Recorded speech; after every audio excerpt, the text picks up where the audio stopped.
The poems that I have written were written in this museum, and I was very inspired. Each poem is a painting because the painting inspired a poem. And you'll be familiar with the titles. And I will start with Willem de Kooning's Woman 1, 1950, 1952.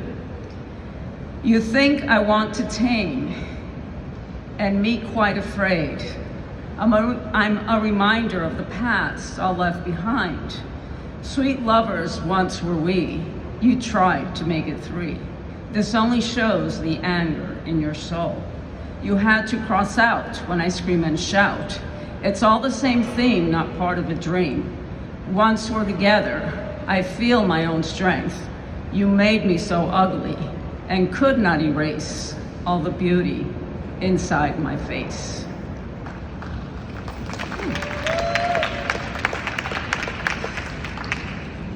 And the other one I chose is Frida Kahlo, where she's sitting and she's just cut her hair. And actually the poem came to me in Spanish, but I have the English translation. And above the poem, it is written in Spanish, but the translation is, look, if I loved you, it was because of your hair. Now that you are bald, I do not love you. Do not leave me alone, that I am so sad. I have cut my hair sitting under the sky. You left with another, leaving me against the world, full of sorrow. But I feel complete because I know that with me, it was a short journey. Now I am seated, feeling the wind among the shadows. And I'll just quickly, one more, I think I have time. This is the Edward Hopper, the New York movie. I am standing tall, but he never calls. The patrons are laughing at the photographic.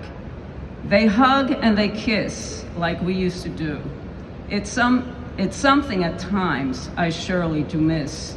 I no longer wait or vacillate. You're out of the picture. I have a good future. I stand not alone, no nevermore. You're out of my life. There is a good way to greet a new day. Thank you. Thank you so much. Coming to the stage now is Shams Al-Momin, followed by Nina Kuo.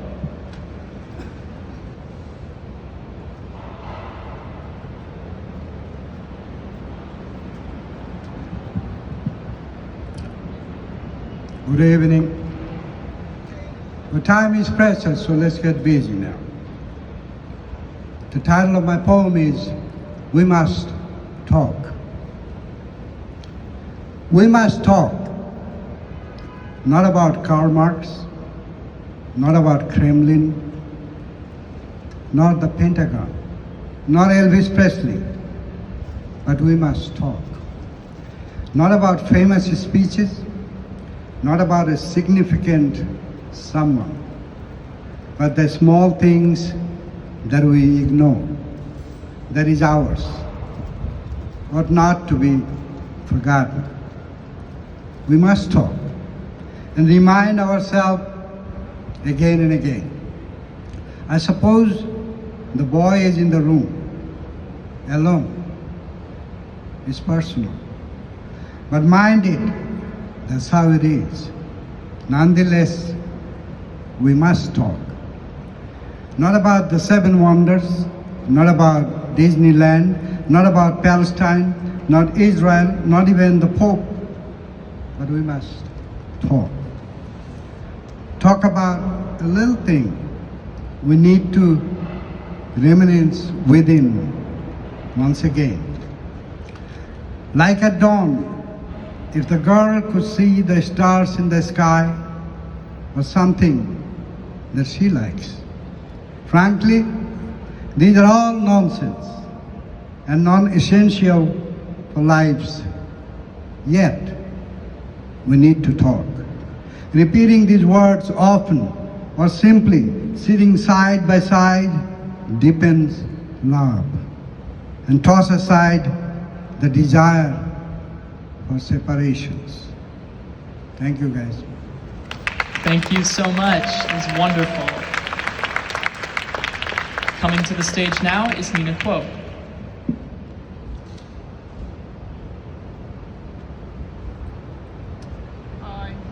Hello, I wanted to express the kinds of courage I need many times when I'm looking at the news and trying to decipher the causes and motivations going through my head. I met Yuri Kochiyama and her family through many decades in New York City. She was a legendary Asian American activist. And she really shaped, I think,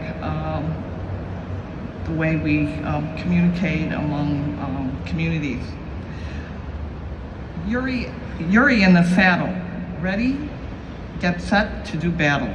She fought against unjust causes, and indeed that was how she brought about change. We saw Malcolm X die in her arms so she and others can shield us from the harms. Blindly, no matter how hard it was, she and Bill and others would give in, destroying discrimination, all set to begin. So you see, I wrote the salute to her, so I believe that this kind of activism can shape communities. Her courage impacts all regions, and you see, Yuri was put in a camp, just like many of us are experiencing all over again. I do make these clay heroes that are fragile and emerge from fictional tombs. So thanks. Thank you so much.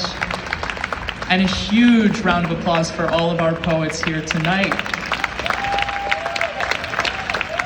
Before we wrap up, my pleasure to reintroduce to the stage Kimon Felix.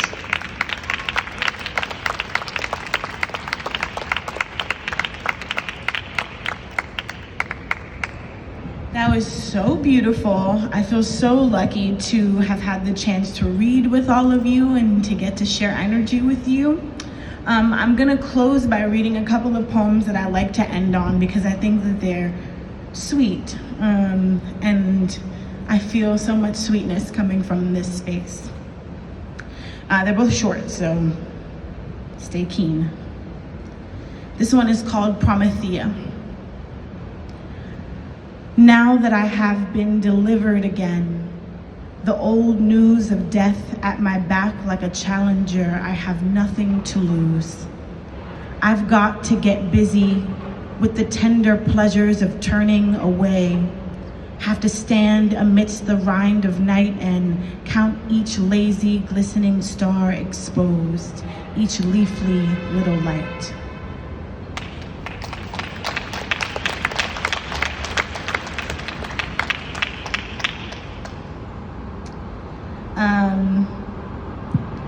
I love this poem.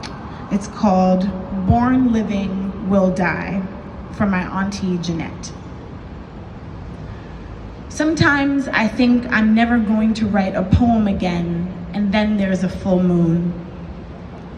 I miss being in love, but I miss myself most when I'm gone.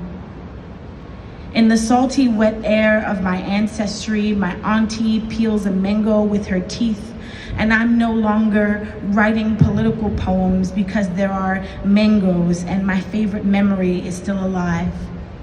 I'm digging for meaning but haunted by purpose, and it's an insufficient approach. What's the margin of loss on words not spent today? I'm getting older. I'm buying smaller images to travel light. I wake up, I light up, I tidy, and it's all over now. Thank you, everybody get home safe.